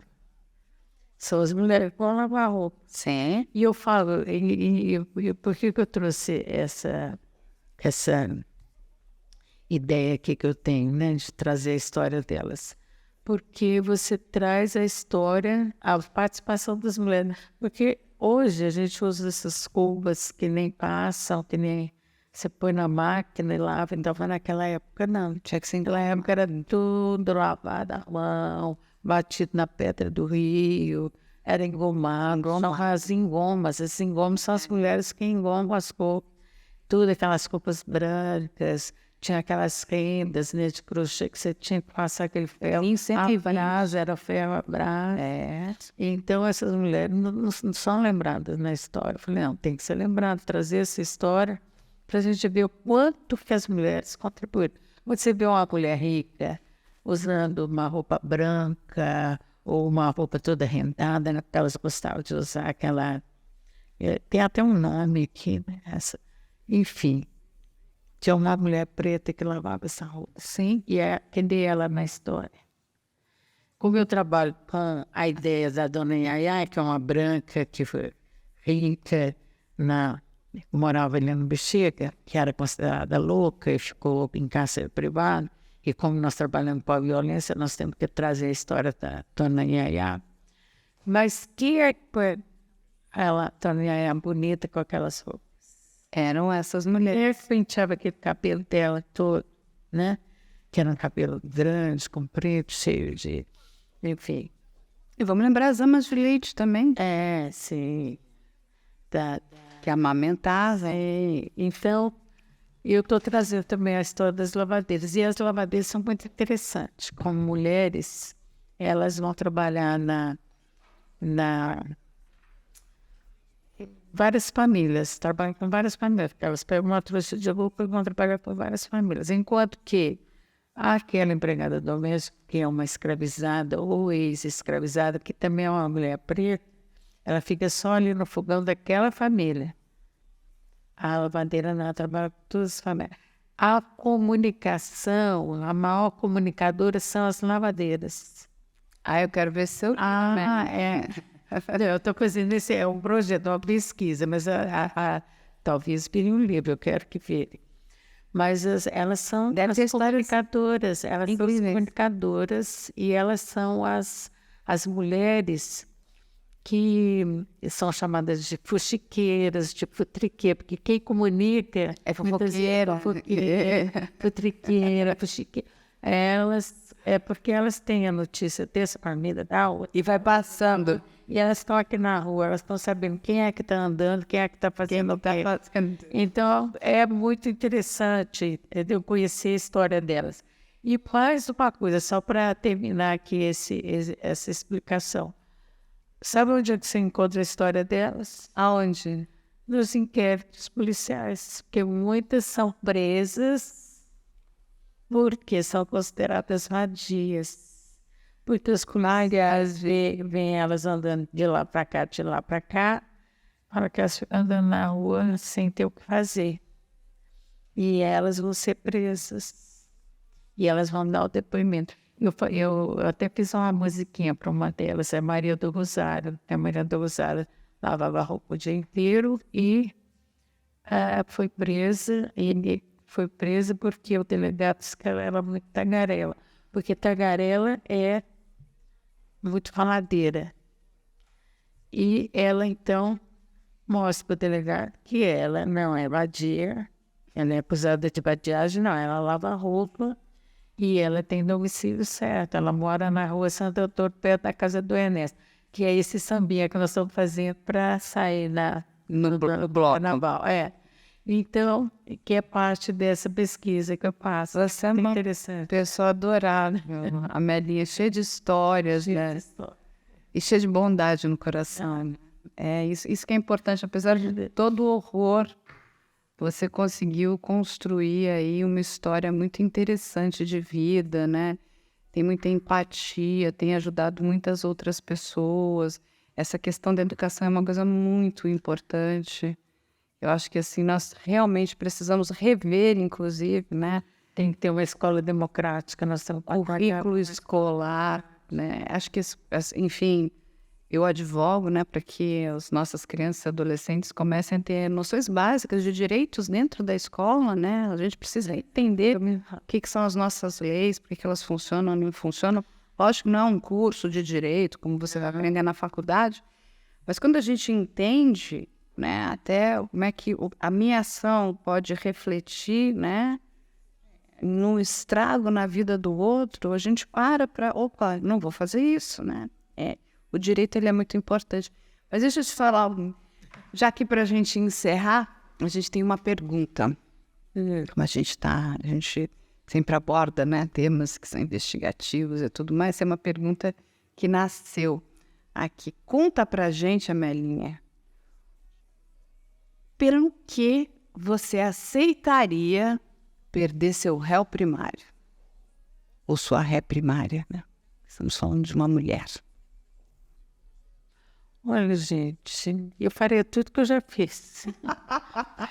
Eu faria exatamente tudo que eu já fiz na minha vida. Você entendeu? Na cortiça clandestina. Porque você, olha só, eu tinha 20 anos, eu fui para a clandestinidade com 20 anos, antes dos 20, 19. E o que a gente pretendia? Simplesmente que os militares saíssem do poder. É muita pretensão, né? Que o Estado não seja um Estado igualitário, de justiça. Então, eu faria tudo de novo. Sonhar com isso, eu sonho, continuo sonhando. E o que eu puder fazer para que esse Estado, para que essa sociedade seja justa, eu vou fazer. Entendeu? Muito bom, Amelinha. Muito obrigada pela sua participação. Adorei te conhecer. Quero que você volte quando você quiser. Vamos divulgar aí os seus livros, o seu trabalho. Ele é muito importante. Que bom que você existe. Obrigada. É verdade. A gente precisa de mais pessoas como você, né? Uma pessoa cheia de lucidez, uma pessoa aberta ao diálogo. Eu acho que isso mostra, né? Inclusive, ajuda a diminuir, né, essas redes do ódio, né? A Melinha é uma pessoa maravilhosa. Eu acho difícil uma pessoa não gostar de conversar com você. Ou pelo menos escutar o que você tem a dizer. Muito obrigada de coração. Eu que agradeço. Também foi um prazer grande te conhecer, Carla. Estou conhecendo agora. Muito bom, muito bom. Vamos aí fazer coisas juntas aí. Conte comigo que eu puder ajudar. Eu acho que é muito importante, hein? Nós já ajudamos aqui várias mulheres, né? Temos um trabalho bastante grande para ajudar a combater a violência doméstica, a violência contra as mulheres. A gente tem a obrigação de fazer esses números caírem, né? Esses números da violência são um desafio grande, um desafio grande. Mas aí estamos juntos. Mas a gente vai. Muito obrigada. Obrigada a você, querida. Adorei te conhecer de verdade. A Melinha é tão seu, você pode escrever o que você quiser, se você tiver vontade.